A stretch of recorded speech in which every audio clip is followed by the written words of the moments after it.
Alice, Alice's Adventures in Wonderland by Lewis Carroll in the Project Gutenberg.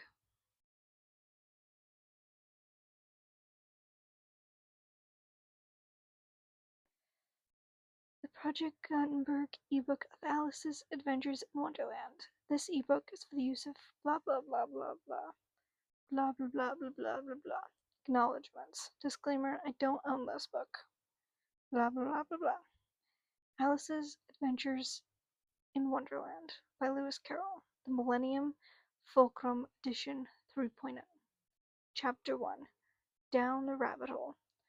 Alice was beginning to get very tired of sitting by her sister on the bank and of having nothing to do. Once or twice she had peeped into the book her sister was reading, but it had no pictures or conversations in it. And what is the use of a book, thought Alice, without pictures or conversation? Oh, that's hilarious. Considering this book does not have pictures. So, she was considering in her own mind as well as she could, for the hot day made her feel very sleepy and stupid.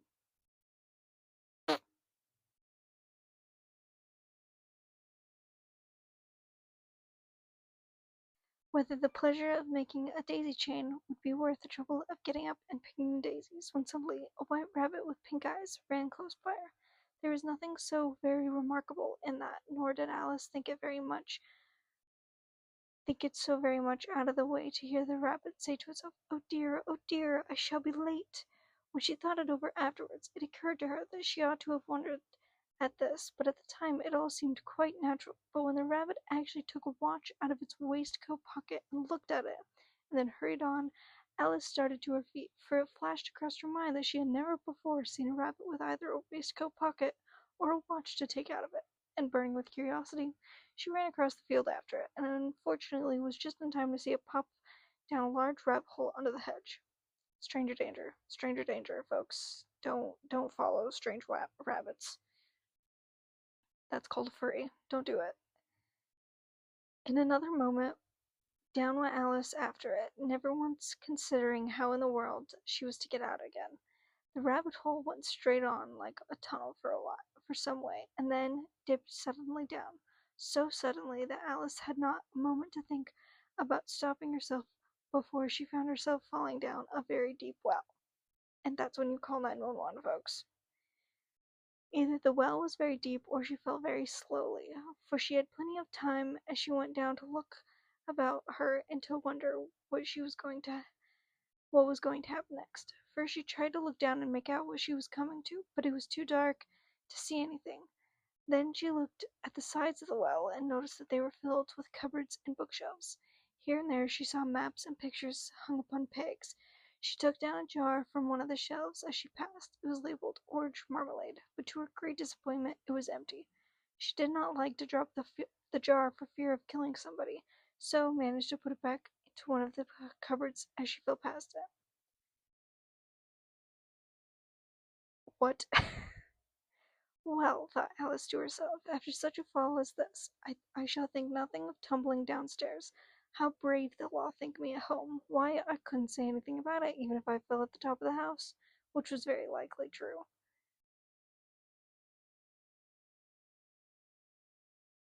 Impressive, I suppose? Why? Down, down, down. Would the fall never come to an end? I wonder how many miles I've fallen by this time, she said aloud. I must be getting somewhere near the center of the earth. Let me see. That would be found. Whoops. That would be 4,000 miles down, I think, for you see, Alice had learned several things of the sort in her lessons in the schoolroom, and though this was not a very good opportunity for her showing off her knowledge, as there was no one to listen to her, still, it was good practice to say it over. Yes, that's about the right distance, but then I wanted the latitude or longitude I've got to. Alice had no idea what latitude was or longitude either, but thought they were nice grand words to say. Pretty sure that's all adults right now. Right there. Yeah, she just described adults perfectly, having absolutely no clue what words mean, just that they're nice to say. Presently she began again. I wonder if I shall fall right through the earth. How funny it'll seem to come out among the people that walk with their heads downwards. That that antipathies, I think. She was rather glad there was no one listening this time, as it didn't sound at all like the right word. But I shall have to ask them what the name of the country is, you know. Please, ma'am, is this New Zealand or Australia? And she tried to curtsy as she spoke. Fancy curtsying as you falling through the air. Do you think you could manage it? And what an ignorant little girl she'll think me for asking. No, it'll never do to ask. Perhaps I shall see it written up somewhere. I feel that. Deep down, I feel that. Down, down, down. There was nothing else to do, so Alice soon began talking again. Dinah'll miss me very much tonight, I should think. Dinah was the cat. I hope they'll remember her saucer of milk at tea time. Dinah, my dear, I wish you were down here with me. There are no mice in the air, I'm afraid, but you might catch a bat, and that's very likely a mouse, you know. But do cats eat bats, I wonder? And here Alice began to get rather sleepy, and went on to sing to herself in a dreamy sort of way. Do cats eat bats? Do cats eat bats? And sometimes do bats eat cats? For you see, as she couldn't answer either question, it didn't matter which way she put it. She felt that she was dozing off, and had just begun to dream that she was walking hand in hand with Dinah, and saying to her very earnestly, "Now, Dinah, tell me the truth. Did you ever eat a bat?" When suddenly, thump, thump, thump, down she came upon a heap of sticks and dry leaves, and the fall was over. I feel like she's ADHD or ADD. I don't know. She she gives me Luna vibes from Harry Potter. Alice was not a bit hurt, and she jumped up onto her feet in a moment. She looked up, but it was dark overhead. Before her was another long passage, and the White Rabbit was still in sight, hurrying down it. There was not a moment to be lost. Away went Alice like the wind, and was just in time to hear it say, as it turned a corner, "Oh, my ears and whiskers, how late it's getting!" She was close behind it when she turned the corner, but the rabbit was no longer to be seen. She found herself in a long, low hall, which was lit up by lamps hanging from the roof.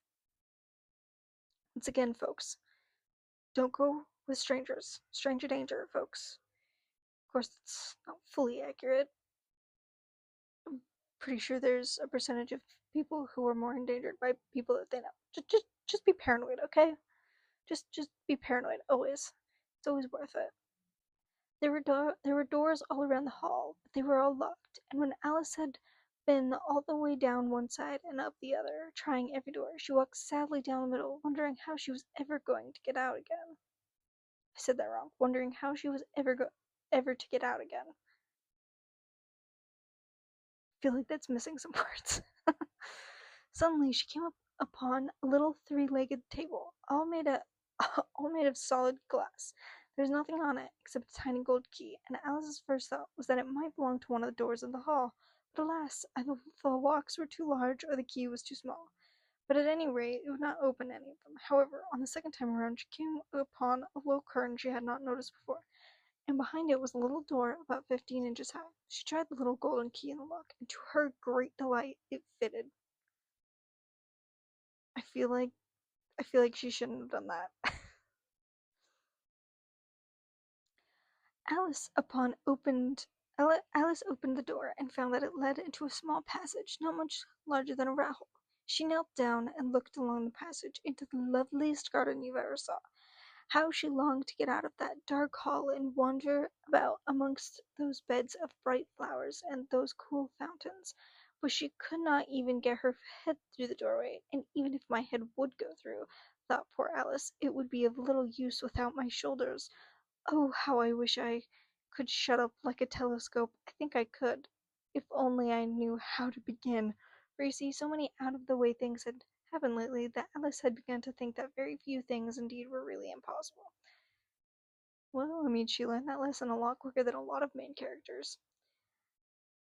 There seemed to be no use in waiting by the little door, so she went back to the table, half hoping she might find another key on it, or at any rate a book of rules for shutting people up like telescopes. And this time she found a little bottle on it, which certainly was not here before, said Alice.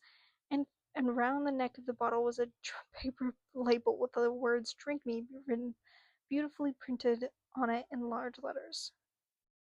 No. Just no.